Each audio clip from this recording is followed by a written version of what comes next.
So, so, you know, we know what happened, but what's your response to it? What really strikes you about it? Yeah, well, I think what strikes me most about is from our, all of a sudden you have to think about things differently.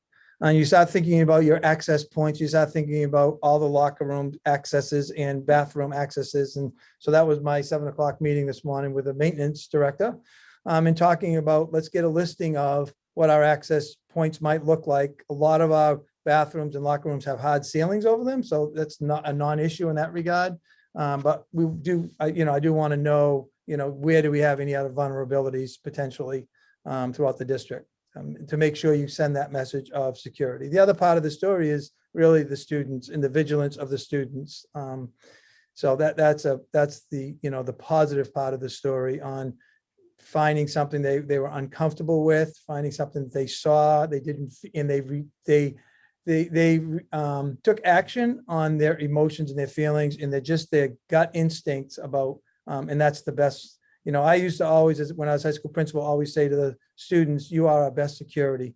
I can have cameras, I can have SROs, but there's more of you than there is of us. And what you see, what you hear, how you feel, any of those things are indicators and very, very important for our school security. And this is a really story about that, where we had two, students really take a position that this is something really strange about this, and they were right about it and followed their instincts and did the right thing on reporting to their parents and getting to the administration. Interesting. So they went to the parents first and just said something. Yes, yeah. Well, they did actually email the administration late at night, but the administrators obviously, later at night, they didn't get that, but the parents were in first thing in the morning to make sure we were on top of that as soon as possible. Yeah. Interesting. It's got to be a little disconcerting for you too. I mean, it's to have an employee do something like this, that's such a violation of privacy. Obviously, and it's, again, we have a lot of people in our district, and every school district has that, right? There's a lot of people and there's a lot of moving parts, and you have to be vigilant about making sure that, you have checks and balances to make sure those things, if you can head them off. Of course, a lot of these things you can't head off ahead of schedule.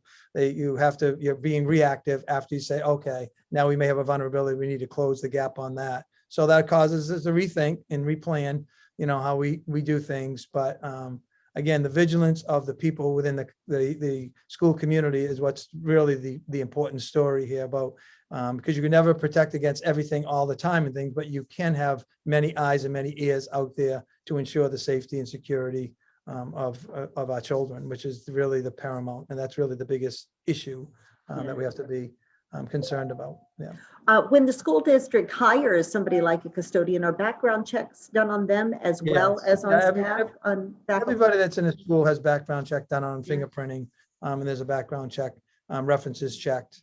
So had he just not gotten in trouble? That's a standard procedure. Yeah. So he just hadn't gotten in trouble before.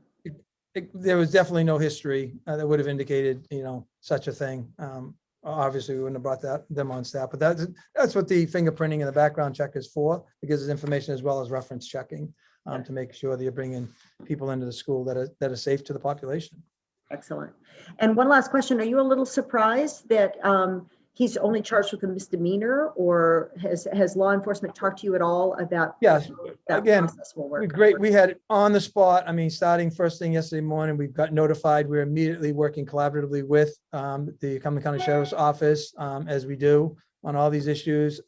They obviously it's an ongoing investigation, so I don't know what they're learning moving forward, but they obviously have charged him with the information, with what they have for under the criminal code, from what they have for currently for evidence based on the action. Now, should they find additional information, then I'm assuming that they'll obviously notify us and they'll continue on. So the investigation is ongoing. We'll see if there's other information that's available, but currently, based on their initial investigation, that's what they had for information, which, yeah, so that's what they went with at this point, because that part's in their hands. Our part now is, just making sure the students at the school and within the district are safe. Well, the girls themselves must be really thrilled they caught this guy. Well, it's really interesting, the mixed reviews. I don't want to speak for them, of course, for them, but I think it's a mixed feeling, right? It's the weirdness of the event happening and being the victim of that sort of a thing.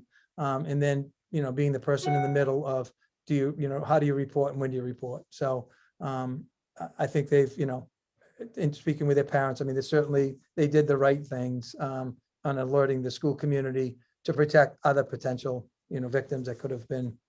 So we're really proud of them for that action. Excellent. Paul, I can't thank you enough. I really appreciate your time.